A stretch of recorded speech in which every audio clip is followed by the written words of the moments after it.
rafetlu lépp li nga xam ni mooy jokkalante bi ci télévision Al Mauritania mbokk yi am di jàmm yi ñu ngi leen di ziyaara di leen nuyu di fekk mbooloom citoyen yi nga xam ni doomaanu réew mi ñu nekk ci réew mi wala itam yu nekk ci bitim réew seen émission pencum askan wi di leen ziyaara jox leen cër bu baax a baax fa tabarakallahu ñu nuyu njiitu réew mi ak képp koo xam ni yaa ngi yor mbiru réew mi di jëwriñ ñu ko dénk rawatina ak la société civile ku jub langu politique bi ñu ziar leen di ziar mbokk yi nga xam ni ñu ngi ci këru dëgg yi jox leen cër bu baax a baax yal na leen buur yàlla jubbanti waaye itam fàttewuñu ñi nga xam ni ñi ngi yor jàngoro di leen ziar ñu ñaanal leen jàmm bu baax a baax ñaanal jàmm réew mi kilifa diine yi ak aada yi ñu ziar leen bu baax a baax toute la jeunesse mauritanienne fa tabarakallahu ñu boole leen ci biir ndax am na solo di góor di jigéen ndax réew mi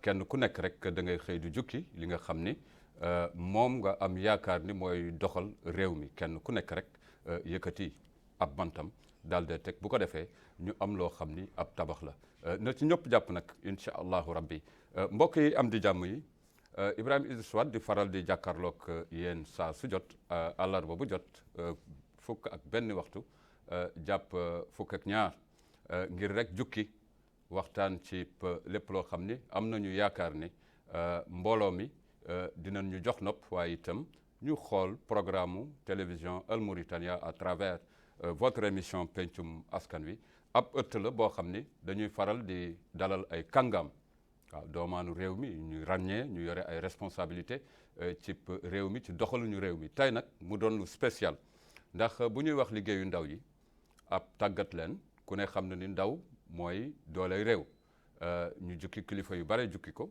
institution yu bare jukki ko ba ñu teg loxo li nga xam ni mooy jàngal ndaw yi tàggat leen ci yëpp rek ngir am yoonu bérébu liggéey loolu am na solo bu ko defee tey ki may dalal ñaar laa féete ci moom benn bi ñu bokk Rosso fa tabarakallahu ci kër gu màgg boo ne kër Yirim Faasa boo ne kër Samba Thiam wax kër Gumba Faasa Mamadou Faasa loolu defe naa ni dal nañu Rosso ci biir Rosso ñu ngi fa toog seen doom di Bara Abdoulaye Thiam di directeur des stratégies et politiques de l'emploi ci direction générale de l'emploi waaye mu lëkkaloo ak ministère de l'emploi et de la formation professionnelle buñ koy saytu dañuy wax ni kii di doomaanu Rosso dafay jukki ci lépp rek li nga xam ni mooy gis-gis wala ay mën-mën yi nga xam ni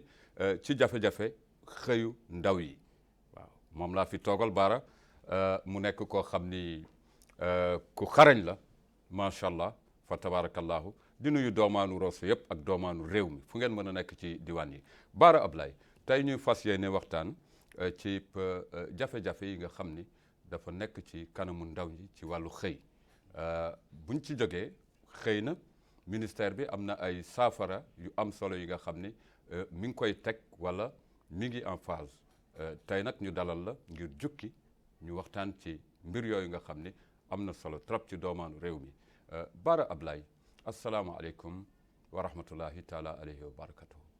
maaleykum salaam wa rahmatullahi taala wa barakatuh. bismillahi rahmani rahim wa sallallahu alayhi nabi karim.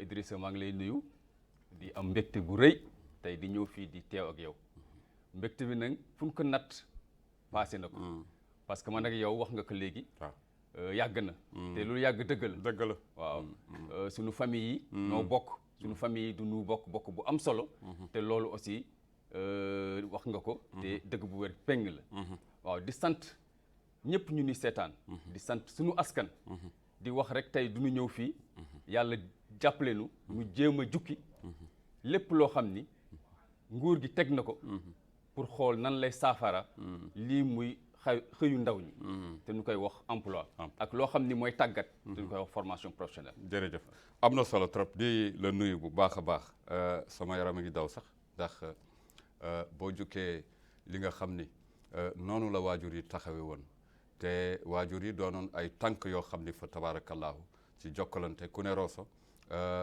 dina xalaat lu bare ci yarin ci doxalin ak ci lépp li nga xam ni mooy engagement ak volonté yi ngeen am bu ñu leen dénkee responsabilité Saïd Bara juróom fukk ak ñaar ci téeméer boo jël ñoom la ñu wax ni ñooy mbindeefu réew mi ñi nga xam ni war nañu am xëy comme ni nga ko waxee léegi ci biir lim boobu dañuy jàpp ni ñi nga xam ni ñoo am moins de 35 ans fanweeri at ak juróom ñi ngi ci toll ci téeméer boo jël juróom benn fukk 60% yoo xam ni franchement jooytu yi bari na ñaaxtu yi bari na chômage bi doy na waar wante ñu wax ne bu ñu jukkee li nga xam ni mooy xëyu ndaw yi loolu mooy xeex ndóol bokk na ci luy njëkk xeex ndóol génnee ko ci réew mi tey nag nga am ay mandarga yu am solo ci ministère u xëyu ndaw yi lan ngay jukki ci problématique jafe-jafe yi nga xam ni seetlu nga ko ci mbiru réew mi.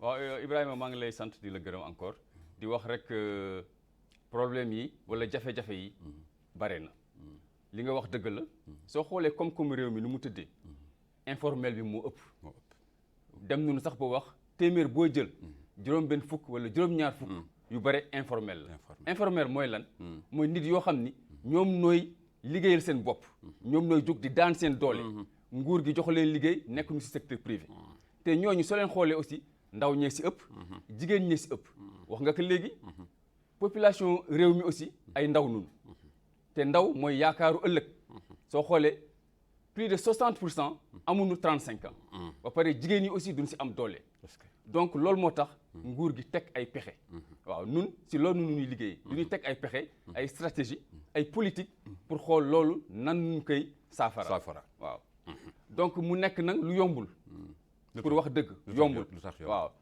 lu tax yombul parce que comme réew mi nu mu tëddee la nu mu tëddee parce que il faut que aussi nu waxtaan ci mentalité yi waaw mentalité dafa am solo nit yi du ñu yaakaaroon ni liggéey rek mooy ku toog ci bureau waaw loolu la nit yi def seen bopp moo tax nu teg ay programme yu bees maa ngi ci profité di sant njiitu réew mi son excellence le président Ghazouani mu indi document bu am solo mu tuddee ko mes priorités mun dafa bëgg ci ñetti at yu njëkk yi créer 100 000 emplois mais yàlla nit ak pexeem mais yàlla ak dogalam mbas mi ñëw donc lu nu planifié yëpp lu nu programmé yëpp soppeeku dëgg la bàyyiwul nu tëggaat beneen programme tuddee ko PROPEP boobu mu ni dañ ci def 52 000 emplois ci 52 000 emplois yi nun en tant que ministère am nun ci lu ëpp 7 000 emplois yu nu war a créer loolu moo tax nu teg programme yu bees yi ngeen gis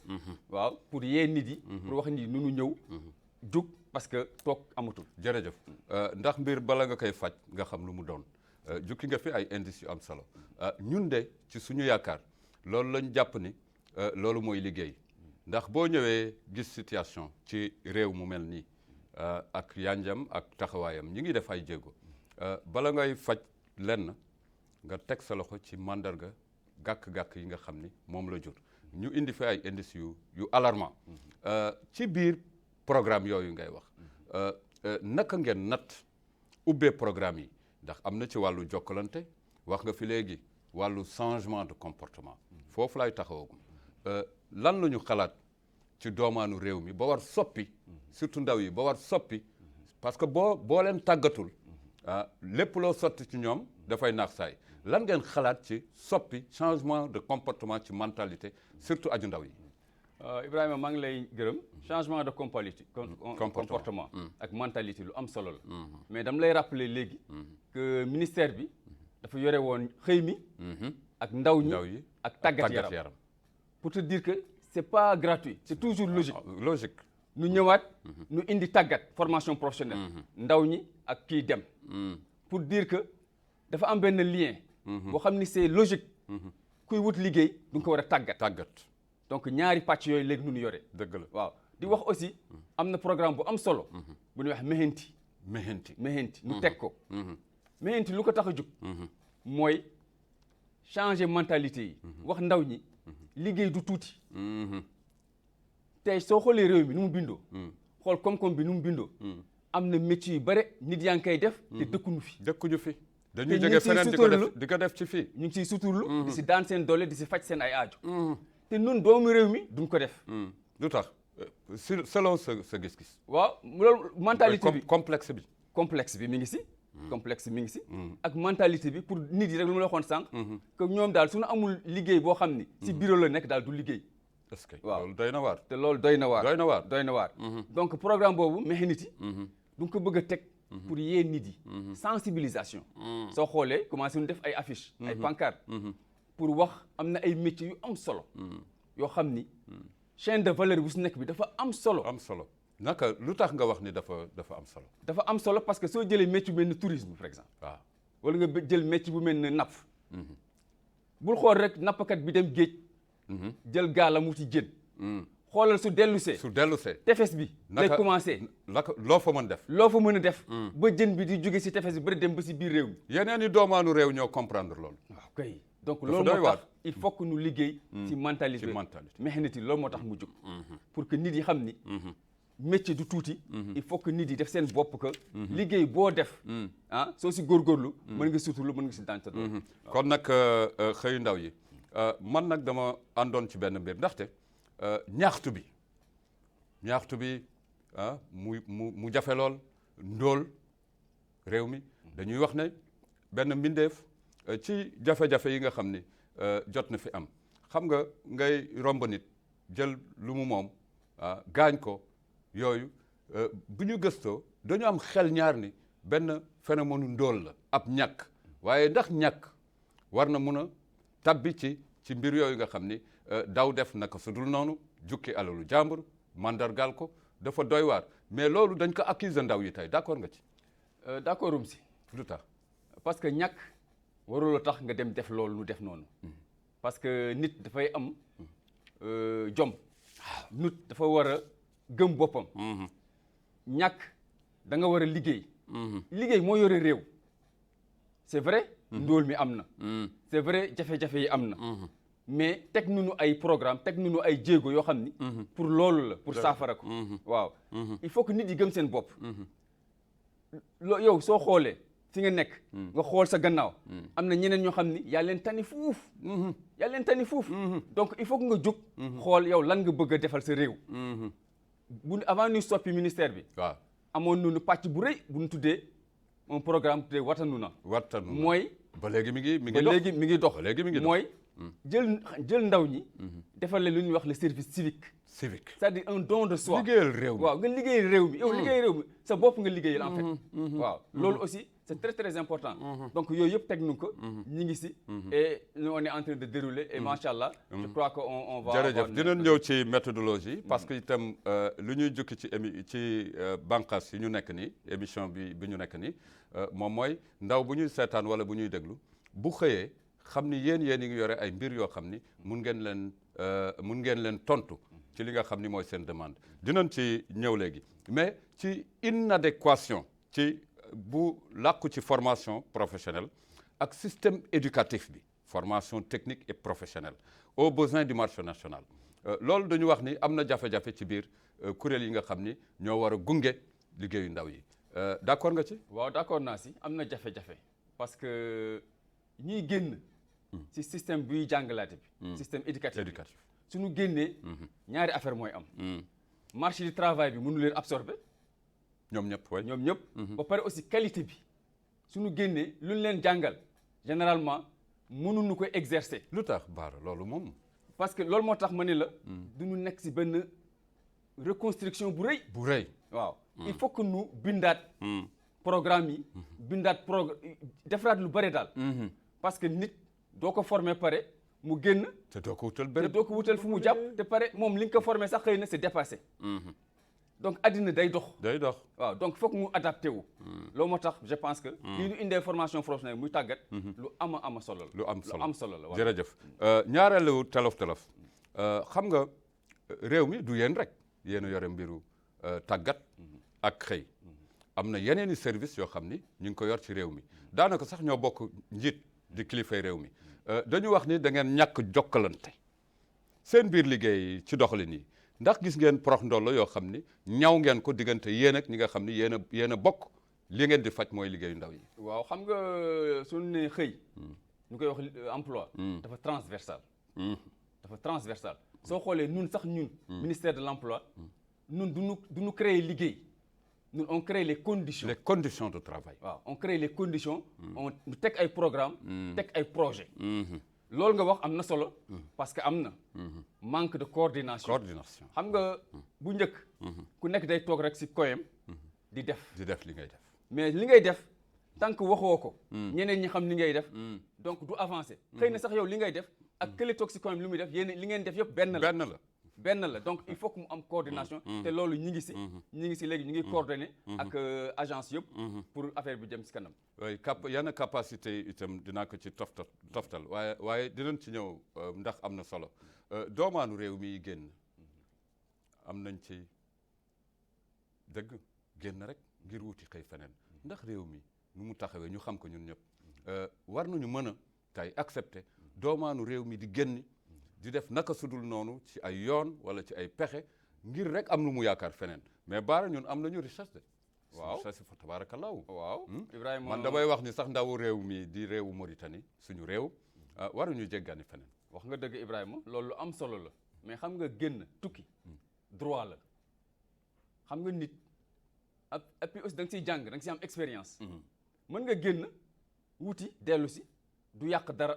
mais yow xamal ni yow sa bopp yow foo jóge ak lan moo tax ngay génn parce que soo amul objectif génn dama bëgg a génn rek pour génn du sotti mais dëkk bi am na potentiel mais malheureusement jeunes yu bare xamuñu ko wala population bi conscient wuñu que potentiel bi am na que suñ si jàppee tuuti daanu mën def fii lu bare loo xam ni problème mu emploi dana am saafara yu bare.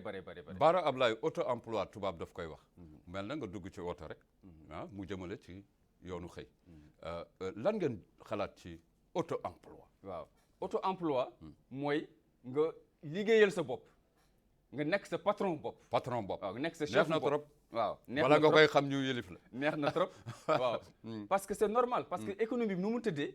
comme bi nu mu tëddee informel bi moo ëpp donc ñu bëri ñi ngi yëngatu ñoom nooy nekkal seen patron bopp waaw donc loolu am na solo te am na aussi ay programmes yu ñu teg pour auto emploi waaw am na ay programmes yu ñu teg pour auto emploi soo xoolee par exemple programme bu mag mooy moom projet Mon Avenir deuxième phase bare na lu ma koy dégg waaw ñu ngi si deuxième phase bi première phase bi dinañ ci ñëw léegi waaw demee waaw première phase bi jàll na première phase bi du ñu jëloon rek 500 personnes nu ñu financé mais bu ñu waxee du ñu jël 500 personnes ñu déposé yi ëpp na fukki junni pour dire yaakaar ëpp na fukki junni du ñu mujj dem ba si biir du ñu mujj recruter ay bureau pour nu saytu tellement nit yi dafa bare woon waaw bureau yi noo saytu nu jël si juróom fukk nu jël si 500 mooy première phase bi ñu ngi si deuxième phase bi dinañu jëlaat 500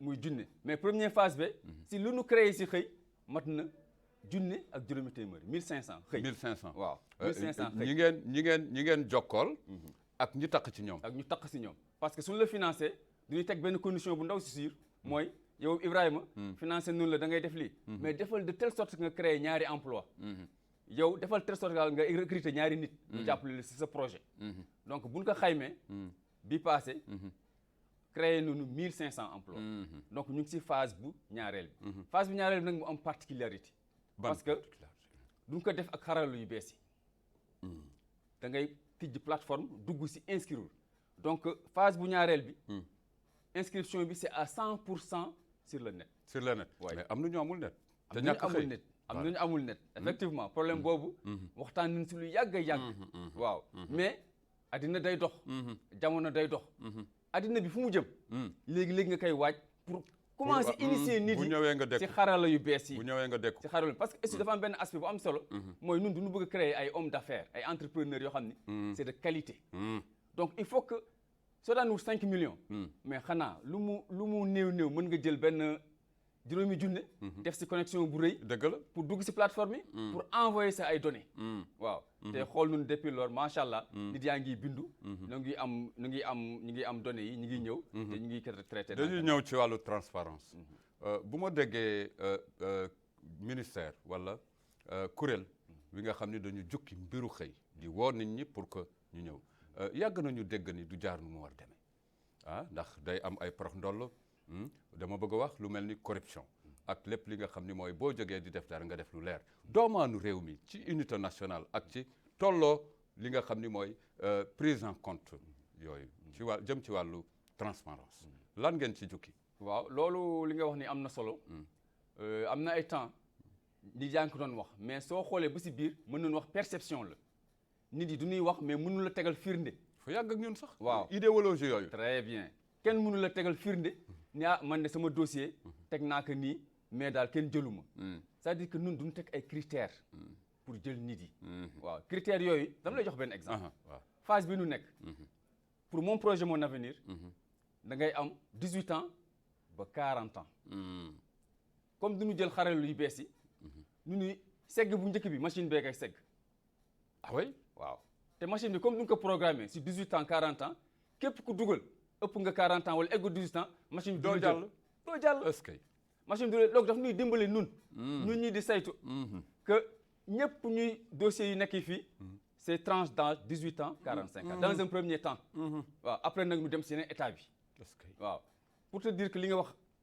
dëgg la nit yi ñu ngi koy wax mais ñun demal nga laaj ñu nu financer phase bu njëkk bi am na ñoo xam ne duñu toog seen kër ba nu woo leen ni yow de sélectionné nu ba pare aussi su la sélectionné kooku première phase rek la dafa am entretien bu ñuy wax pitch parce que mën nga defar sa projet si këyit mais daan la woo mais nekkul sa waaw daan la woo laaj la ni la Ibrahima projet bii loo si xalaat nga indi ay détails bu boobaa nag nu noté la waat parce que dafa am jury nu noté la waat nu ni kii de lu mu def nii maîtriser na ko waaw parce que duñu xool phase bu njëkk bi am na ñoo xam ne duñu leen bindal seen projet de A à Z mais bu ñu defee entretien bi jàllunu duñ jàll parce que nekkuñu bala ngay liggéey ci dara sentir ko donc pour te dire que sélection bi c'est très rigoureuse pour que ñu am ay nit yoo xam ni ëllëg suñu leen joxee xaalis donc daal daanu njort que daanu mën a réussir baara ñi amul ñi xëy ñu ci gën a bare ñàkk jàng la wala itam comme ni nga ko waxee ñàkk wàccee sa bopp ba di dugg ci yenn liggéey yi nga xam ni da ngay évoluer ak moom ba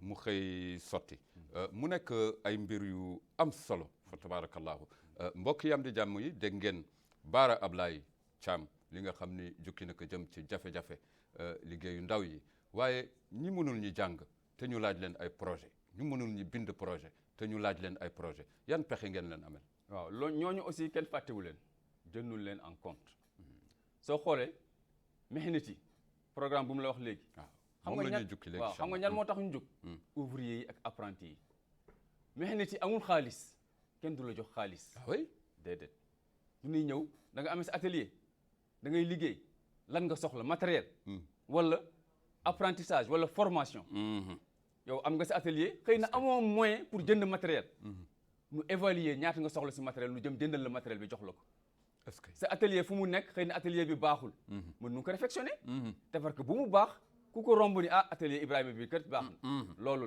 la parce que ñooñu soo xoolee liggéey dafa doy waar emploi dafa complexe parce que dafa am le travail géré par la fonction publique ñooñu jàng nunu mais nun nos cibles ñu bare si nun jàngunu duñu teel bàyyi école par exemple déperdition scolaire ñooñu fokk ñu jël leen en charge donc doon leen jël rek jox leen xaalis bàyyi leen ñu dem soit da nga leen di former soit da nga leen di accompagner et cetera dem na sax ñoo xam ni même fekkee jox nu leen xaalis ñu jox leen éducation financière jàngal leen gestion wax xaalis bi na ngeen koy def ba pare aussi lu am solo si programme yi ñu teg bi passé ak bi kenn du la jox xaalis bi totalement ay pàcc la da ngay def poulailler première phase poulailler lan la damay dem jënd bant def sama kaaf ñu évaluer ko ñaata la 500 000 la indil facture ñu jox la nga dem defar sa poulailler wala sa menuisier ba mu pare da ngay jëndi ganaar da ngay jëndi cuuc ñu dem ñaata la et cetera donc ñu lay accompagner ba mu jeex parce que am na ñu ñëw sax ni man lii laay def ñu évaluer ko mu nekk 2 millions wala 3 millions ñu xool ba si biir ni nekk affaire bi par pàcc la man loolu intéressé damay bàyyi am nañ phase bi passé am na ñu ko def donc il faut que ñu accompagner nit ñi pour wax la affaire bi yombul c'est très complexe fàttewu leen mbootaayu jigéen ñi groupement d'intérêt économique et coopératif loolu aussi lu am solo la lu am solo la axe de développement la parce que c'est l'approche genre soo xoolee financement yu ñu jox jigéen yëpp taux de réussite bi macha allah ñu xarañ lañ ñu xarañ ñun vraiment lu leen jox du réer seen loxo jigéen soo ko financé. oui. généralement ça. bravo les day femmes jàll day bravo jàll waaw jigéen ñi bravo macha allah ay jàmbaar noonu. bravo ay jàmbaar bravo voilà. ñi ngi egg ci programme bi tey waaw ci li ngeen nekk tey ñuy wax ne programme bu am solo la comme ni nga ko jukkee léegi MPMA. mon projet mon avenir. moom la waaw naka la nit ñi di def kooku pour nga dugg si phase bi nu nekk da ngay dem si plateforme bi. ma rappelé am ngeen plateforme. waaw ma rappelé ko. que agence bu nekkoon fii di toppatoo xëyu ndaw ñi noo ko ANAPEJ ex-ANAPEJ. bu ñu ko soppi. léegi bu ñu ko soppee tuddee que agence nationale pour l' emploi Teshkil te loolu day dugg si suñu stratégie parce que nous dañoo am stratégie nationale de l' emploi. soo jëlee stratégie bi. dafa am benn pàcc bu am solo. bu ñuy wax renforcement des services publics de l' emploi donc si loolu nu nekk. service yuy defar emploi il faut que ñu renforcer leen. donc ANAPEJ loolu moo tax ñu soppi ko restructurer ko léegi foofu ngay bindoo www.teshkil.mr. soo ko tijjee mën nga si dugg enregistrer si programme bi. ba mu jeex. waaw te mën nga toog sa kër. def ko donc programme bi à 100%. c' est sur la plateforme c' est sur le net. mi ngi fa waaw mi nga fa. seen béréb fu mu nekk. suñu béréb ñi ngi fii si yoonu Nouadhibou bi. soo passé Big Market. foofu noonu nekk. mais am nañu ay béréb si wilaya yëpp si Nouakchott. ak wilaya yëpp nekk si biir Mauritanie. am nañu ay agence locale yoo xam ne ku fa dem aussi. mën nga bindu. centre d' écoute ngeen leen wooye wala. bokkul ak centre d' écoute parce que on a tiré expérience yu passé yëpp. ba pare nag teg lii ñu wax Teshkil. centre d' écoute mooy nit yi du ñuy ñëw xale yi du ñuy ñëw. ñu déglu leen. xool lan mooy seen problème. nu mu leen orienté. loolu ni ñu ko doon def. mais léegi da ngay ñëw c' est un complexe où il y a tout par exemple soo duggee site bi. da ngay gis offre d' emploi yi. da ngay gis offre d' emploi yu nekk si site bi. da ngay wax yan secteur moo nekk secteur potentiel yoo xam ni foofu nga war a dem pour yii soo fa demee moo ëpp chance. aussi nu def affaire bu bees mooy léegi duñu insister nit yi nu dem si ñuy wax les secteurs productifs. waaw productif mooy. mbay napp gi xam nga sàmm bi.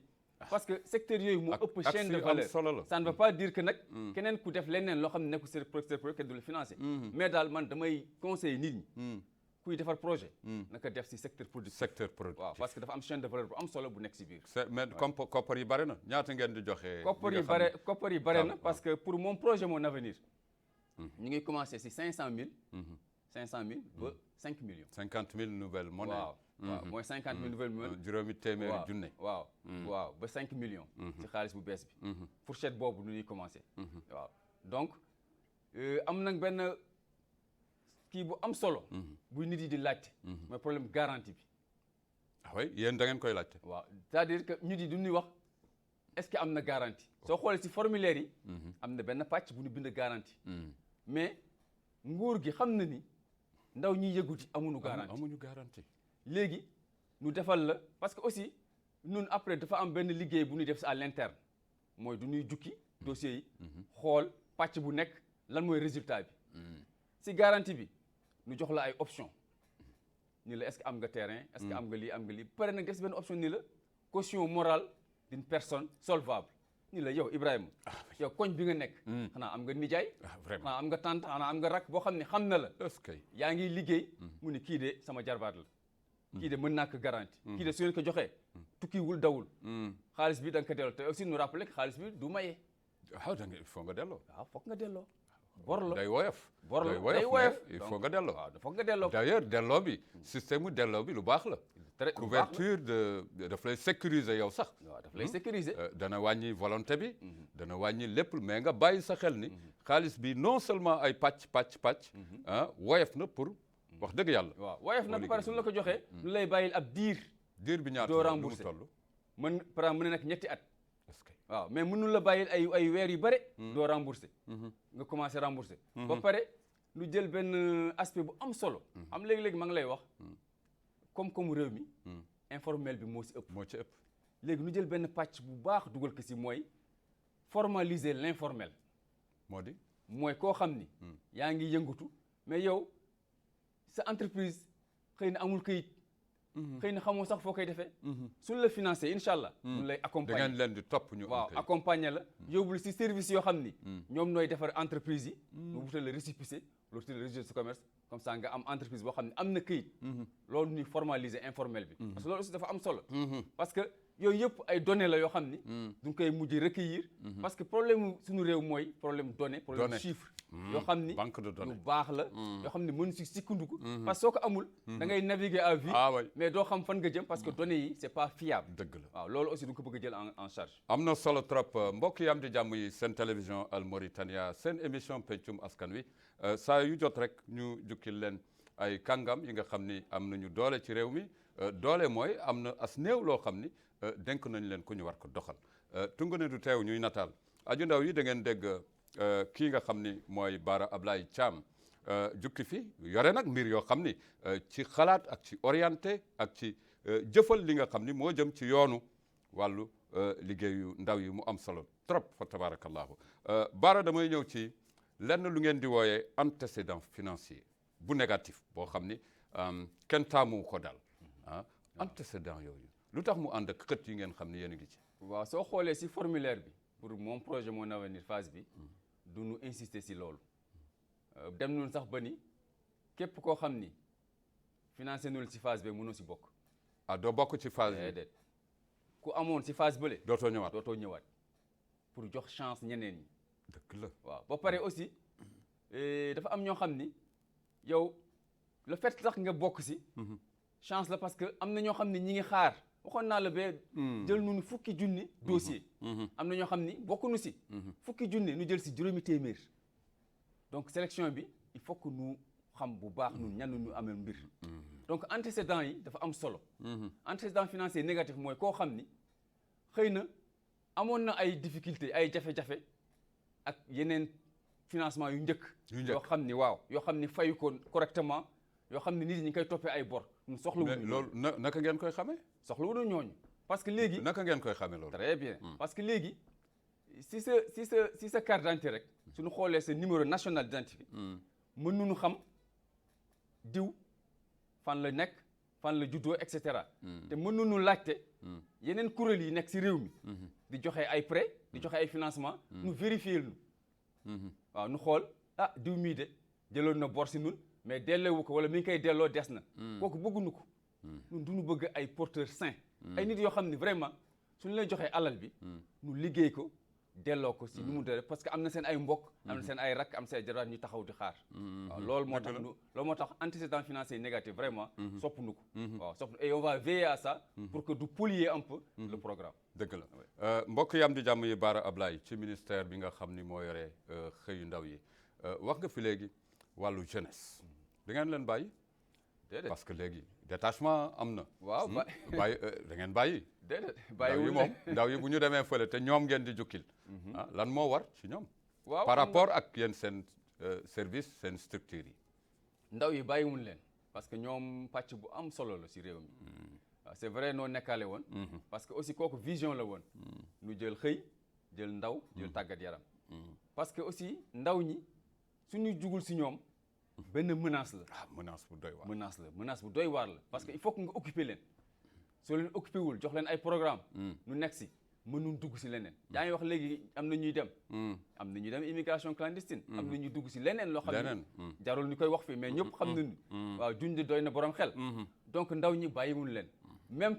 fekkee séparé nunu ñu ngi leen di topp mën nun def ay partenariat ak le ministère de la des sports am na solo pour financer leen ainsi de suite donc on va les accompagner toujours emploi durable waaw emploi durable am na emploi yoo xam ni suba rek gannaaw suba mu nit ki fay mais durabilité bi waaw durabilité lu am solo la parce que aussi foog ñu taxaw si emploi bi emploi mooy koo xam ni mi ngi wut waaw période de référence am mi ngi jug di wut ba pare lu muy wut li am na si ay firnde waaw déposé naa fii CV am naa fii rendez-vous et cetera kooku mënul wax kii mi ngi wut te chômeur la mais am na ñoo xam ne wutuñu ñu ngi tëdd seen kër di xaar ñooñu soo xoolee waaw intéressé wuñu emploi durable dafa am emploi durable ak emploi décent waaw emploi durable mooy emploi boo xam ni dana yàgg waaw emploi décent moo xam ni emploi boo xam ni dan la may yow nga mën a gis sa bopp mu am protection sociale. protection sociale mooy lan nga am retraite nga am CNAM. soo feebaree nga faju. sa mbokk wala sa doom wala sa soxna faju. loolu c'est très important. nit ñi bu ñu xool rek salaire bi ngay jël nii. parce que il faut que mu descend nga am protection sociale. par exemple nga am CNAM. nga am donc il faut que nu informel bi. tant que structuré wuñ ko bu mu nekk formel. du nu mën dugal yooyu. il faut que informel bi formel. pour mën dugal ngeen mën dugal yenn yi. waaw dugal yenn yi am na nit solo yi am protection sociale. lu am solo la loolu. jërëjëf Bara Ablaye kon nag mbokk yi nga xam ni ñoo yore wàllu xëyu ndaw yi wala itam tàggat yaram am ngeen lëkkaloo ak kuréel yi nga xam ni ñooy tàggat ndaw yi ci formation professionnelle. waaw am nañu lëkkaloo te sax bi yoon ñi ngi bokk benn département. muy formation professionnelle muy tàggat. am nañu lëkkaloo. am nañu centre bu mag bu ñuy wax INAP. INAP FPT. xam ne moom mooy bind programme yi ni tàggatee ndaw yi. ay ingénieur ay consultants yu xarañ. ay consultants ay nguur gi concepteurs groupé. nem seen autonomie. ñoom ñooy bind programme yi tàggat ndaw yi. mais wax naa la ko sànq. lan la ñu remarqué mooy système éducatif bi ñu muy former généralement suñu génnee sur le marché du travail généralement lu ñu leen formé li duñ ko gis duñ ko liggéey. c'est pas adapté. mais lu tax Bara loolu problème la. problème la perte de temps bu doy waar. mën na nekk perte de temps c'est-à-dire que mais ñi ngi si. pour changer ko. parce que addina mooy dox. waaw dafa am ay affaires yoo xam ni il faut que nga dabu. waaw dabu il faut que sinon nu su dabu ñëwee day metti. waaw il faut que nu dabu mais ñi ngi si dabu boobu nag. ñu ngi si dabu boobu. effectivement programme yi am solo ñu ngi si dabu boobu. parce que formation professionnelle pàcc bu am solo. waaw ñu ngi si récemment daan tabax centre bu mag fii Tarxil. boo xam ni métiers yu bees yëpp parce que am na ay métiers ba tey kenn dugalu ko si programme lan ngay wooyee métier bu bees. métiers yu bees par exemple soo jëlee lépp luy xarala yu bees yi. ay métiers yu bees la. le TIC par exemple. waaw les TIC technique. waaw ay métiers yu bees la. ñu ngi dem fi ñu yàlla dimbale si gaz ak pétrole. ah oui am na ay métiers yoo xam ne amuñu ko. donc métiers yi duñ si war a léegi tàggat nit yi. waaw boo moytuwul ñu raw ñu de. très bien il faut que les jeunes comprennent. il faut que les jeunes comprennent. il faut que ñu tàggat si léegi nit yi. man boo tuddee pétrole ak gaz rek damay tiit. waaw damay tiit. ndax il faut ñu gàttandu ko. il faut que ñu gàttandu ko donc loolu ñu ngi koy def si li ñuy wax le contenu local. contenu local mooy lan état bi multinationales yi suñu daan ñëw. di négocier pour wut permis wala wut pour exploiter. suñuy richesse. état bi daf leen war a négocier ak ñoom ni leen xool am na ay pàcc. bàyyi leen ko sama askan. tout ce qui est service et bien. bàyyi leen ko entreprise Mauritanie bi. léegi aussi sociétés yi duñu war a am responsabilité sociétale. gox yu ñu nekk yi duñ fa war a investir dans le social mooy lan faj. duñu war a faj nit yi. duñu war a indi courant. duñu war a defar ay piste. duñu war a indi ndox. loolu mooy responsabilité sociale. donc yooyu balaa ñuy signer contrat bi. état bi daf si war a xool bu baax.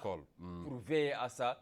pour que mu am retombée. parce que soo jëlee aussi am na ay métiers yoo xam ni métiers yu bees la. mais nun soo xoolee profil yi amul. profil yi amul. donc société bi day obligé jëli. un expatrié. est-ce que waaw donc moom la koy confier ba pare am na ay domaines yoo xam ni c'est tellement technique. Que du créer liggéey bu bare. pour réew mi. liggéey yu muy créer mooy liggéey yu yemamaay. ay chauffeur ay cuisinier te ñun soxlawuñu loolu. ñun duñu bëgg société bu ñëw. di def pétrole jël ingénieur mauritanien. su jëlee ingénieur mauritanien. jël un géologue mauritanien. day am retombée ci koom bi. parce que li nga koy fay li day dellu ci askanam. day dellu ci société am. mais soo jëlee ay liggéey yu ndaw loolu amul impact. amul impact. donc aussi c'est en cours. fa tabarakallah mbokk yi ñuy déglu mbir mi leer na. tu nga ne du teew ñuy nataal tey pont Rosso en tant que Rosso sax. waaw pont Rosso Ibrahima. vraiment fierté la. waaw vraiment kontaan nañu si trop. ba pont bi am. dum la wax lan moo xew Rosso xam nga bu baax. difficulté dëgg la yu nekk Rosso suñu mbokk yi di jànkonte. waaw pont bi. ba pare aussi nu si sant ñaari réew yi. waaw ñaari réew yi waaw parce que ñaari réew yi fokk nu déggoo. pour pont bi mën a am. pont bi dana impacté bu baax Rosso. impacté bu baax parce que daanu defar si biir Rosso. ay tëli. daanu reprendre si biir Rosso lépp luy réseau. canalisation ndox bi. du koy reprendre. ba pare aussi daanu defar ay école daanu defar ay dispensaire si biir Rosso. est-ce que ba pare dana am xëy.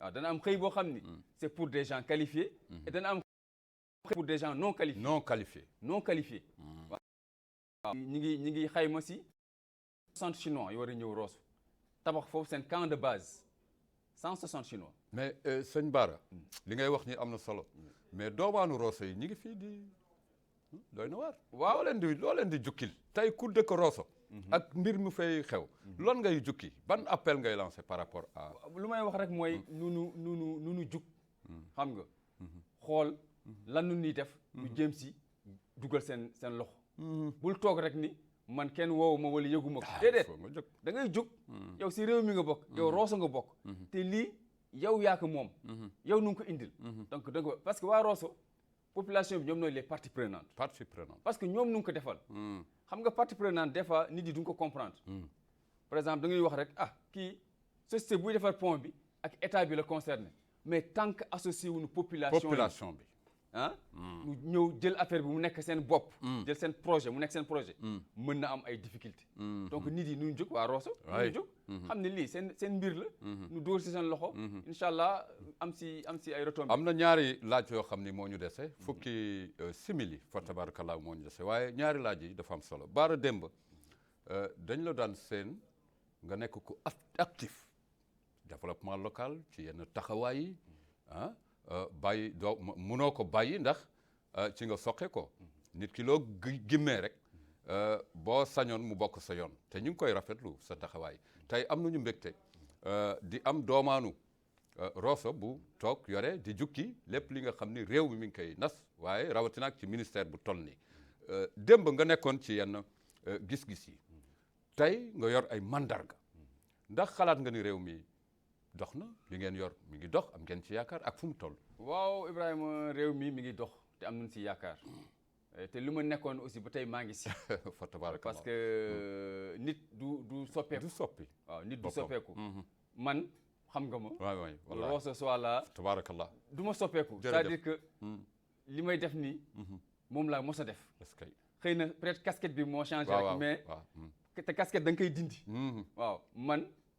lu ma nekkoon loolu la waaw di wax rek aussi développement local bi lu am solo parce que il faut que nit yi dimbale seen ay mbokk dimbale si askan ne serait-ce que orienter leen informer leen wax leen lii mooy xew loolu am solo la parce que da ngay am ay mbokk manque d'information baaxul tas na réew waaw manque d'information et manque de sensibilisation ba pare yow nga position bi nga nekk bi nga bàyyi ko waaw dem si nit yi di wax ak ñoom loo leen mën dimbale loo leen mën orienté loo leen mën encadré nga def ko waaw loolu c'est très important kooku kenn ku nekk war na ko mën a def kooku ku nekk war na ko mën a def ak ci loo mën a taxaw vraiment di gërëm ñëpp fa tabarakallahu seen télévision Al Mauritania Ibrahima Idriss faral di leen topp maa ngi nuyu soxna Khadija njaago ba gaani asalaamaaleykum ci wàllu mbay mi maa ngi remercier Seydou un jeune boo xam ni jaar na fi nga toog la toogoon kooku li mu jukki ci mon projet mon avenir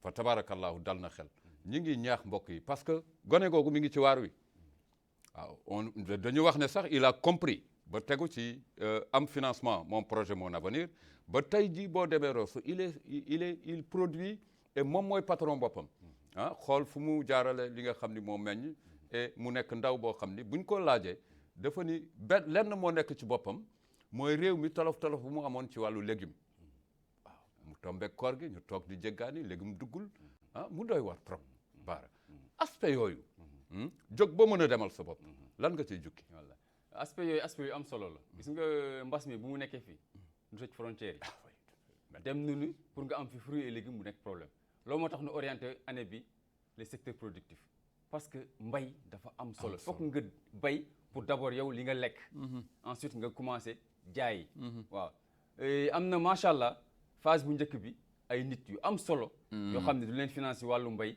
tey soo demee Garak nga dem feneen ak feneen ay gox-goxaat daa gis ay jeunes macha allah dem naa fa waaw ñi ngi liggéey dem naa fa gis naa gis seen bopp dëgg la gis seen bopp donc loolu lu am solo la parce que mbas mi leçon la en fait donc suñ si jàngul dootu ñu jàng si dara waaw il faut que ñu jàng si mbas mi si aspect yëpp nag wax naa ko rek si mbay ñu ko war a jàng si le plan sanitaire parce que jël nañu koppar bu bëri.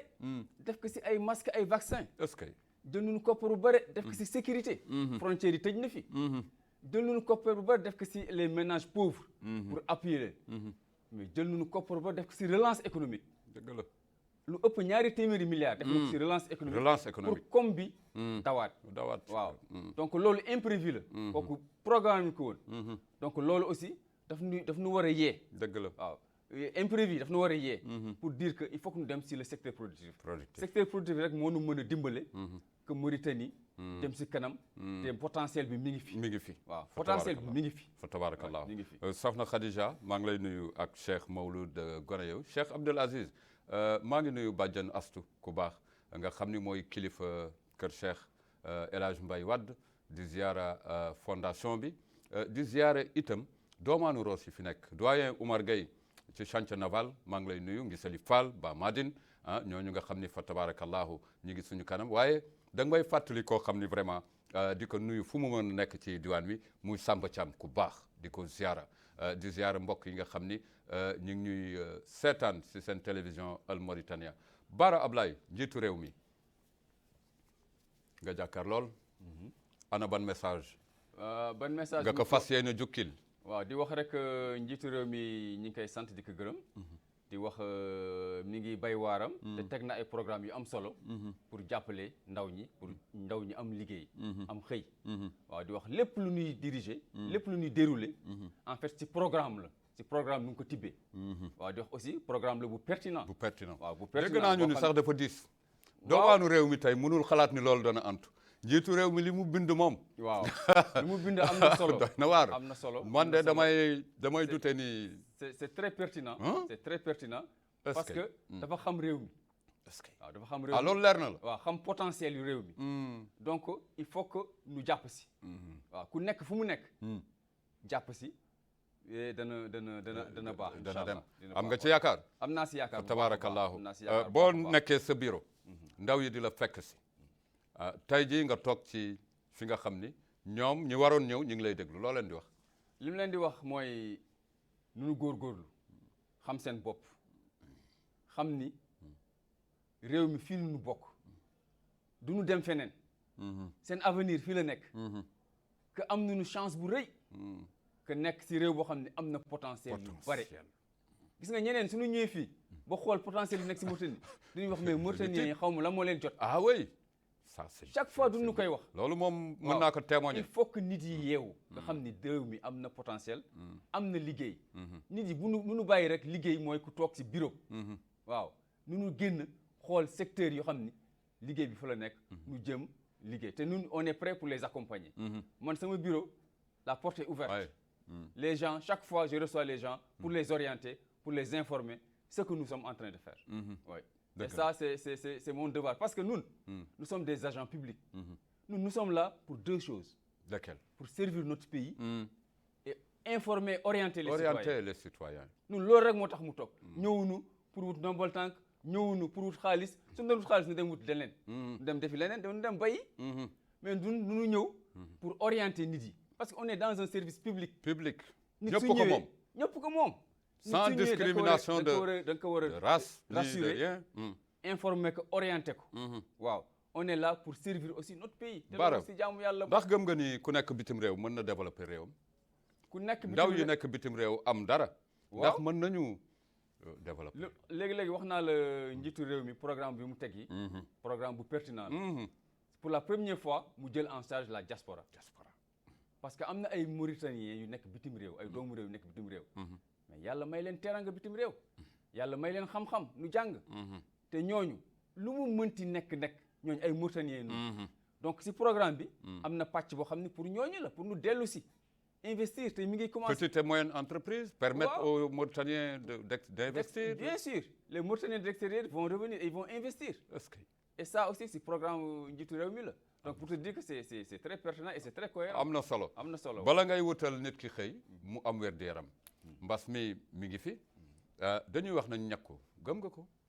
waaw gëm naa ko war nañ ñàkku ji. waaw war nañu ñàkku ji. waaw même man finalement je trouve que nit ñi war nañ ñàkku ji. waaw nit ñi war nañu ñàkku ji. parce que mais dafa am lu si rax parce que lu mu lay wax si mbir yu bees yi. avec les réseaux sociaux dafa am lu si dugg intoxication parce que dafa bare ay information yuy daw si réseaux sociaux yi soo xoolee ba si biir dara du si dëgg nañ ko moytu waaw nu ngi ko moytu nun si def nànk mais man daal day màtteeg du màtte bàyyil mais nit yi war nañu fagaru waaw moo gën faju nit yi nun dem ñàkku waaw parce que aussi loolu rek mooy solution bi parce que aussi suñu ñàkkuwul dana dem ba benn moment pour nga def sa koom-koom pour nga liggéey pour nga tukki sax du nekk parce que soo xoolee yeneen réew yi léegi passe sanitaire nu lay wax soo amul passe sanitaire soo vacciné wul doo am visa doo tukki donc nit yi nu ñuy ñàkku pour que activité reprendre dëkk bi nekk fu mu nekkoon nit yi liggéey waaw mais tant que ñàkkuwunu du gis nga sax même ci biir réew mi am na instrument wala jublukaay yoo xam ni bala nga ciy jublu ñàkkul waaw loolu moom fa tabarakallahu am na solo trop Bara Ablaye Thiam di rafetlu lépp li nga xam ni ubbi nga ko jëm ci wàllu jokkalante ak ci wàllu service bu am solo bi nga xam ni ci nga nekk sa ministre ak tey jii ban appel ngay lancé appel bu may lancé rek mooy di sant vraiment ñi may liggéeyal en premier son excellence mon ministre Taleb ku xarañ la waaw ku xarañ la waaw ku vraiment depuis mu ñëw département bi gis nañu mi ngi féex da nga fa nekkoon avant moom waaw am na avant moom am na ñeneen ñu fa nekkoon mais moom dafa ñëw def benn rupture dafa def rupture ba pare soo xoolee la moo ma neex si département bi dafa refléter Mauritanie oui waay ci ban pàcc askan yëpp ñu ngi si waaw soo ñëwee suñu ministère da nga siy retrouver composante Mauritanie yëpp tu es à l'aise am na solo te moom il veille à ça équité il veille à ça donc doomu Mauritanie fu mu mënti nekk département bu mu ñëw dafa war a xam ne fii département am c'est un service public c'est pour tous les Mauritaniens waaw di wax aussi maa ngi gërëm vraiment ñëpp ñoo xam ne ñu ngi liggéey ak man di ñaax ndaw ñi parce que ñun ndaw ñi moo tax ñuy jóg waaw di ñaax ndaw ñi parce que ñoom nooy suñu cible di leen wax rek nunu góorgóorlu nunu xam seen bopp que nun teg nunu lépp nun teg nunu condition yëpp nunu ñëw xool lan moo leen intéressé inchallah fekkee xaalis la financement am na fekkee formation am na fekkee orientation la conseil yooyu yëpp am na jërëjëf mbokk yi ñu jaajëfal Maulana ak yenent bu tedd bi Muhammad rasulillahi sallallahu taala alayhi wa sallam Mbodj suñu caméraman ak mbokk yi nga xam ne ñu ngi au service de la réalisation mon ami mon frère Abdoulahi Addahi di ko nuyu mbokk yi télévision Al Mauritania seen émission pencum askan wi dalaloon fii Bara Abdoulaye Thiam diwaanu Rosso waaye itam ci ministre bi nga xam ni ministère bi nga xam ni moo yore wàllu xëyu ndaw yi di ziara di jaajëfal tout le personnel de la TVM di leen sargal bu baax a baax jox leen cër toute la jeunesse dégg ngeen le doyen Bara li nga xam ne jukki na ko jëm ci ubbi buntam waaye itam indi ab nataal ci li nga xam ni mooy doxalin bi nga xam ni mooy yóbbu ndaw yi ñu am xëy nekk autonome nekk seen patron bopp loolu neex na yàlla na ko buur bi yàlla antul yombal seen liggéey lëkkaloo bi ak ndaw yi ak jigéen ñi mbokk yi am di jàmm yi seen télévision Al Mauritania jox leen dig daje ci beneen ay yeneen pàccu émission yu am solo ci réew mi waaye itam ci développement économique ak yooyu mbokk yi am di jàmm yi Ibrahima Idriss Wade jox leen daje àllarba bii di ñëw incha allah même heure même fréquence seen télévision la meilleure Al Mauritania asalaamaaleykum wa rahmatullahi taala alayhi wa barakatuhu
الله. اسمي أشتو كوليبالي.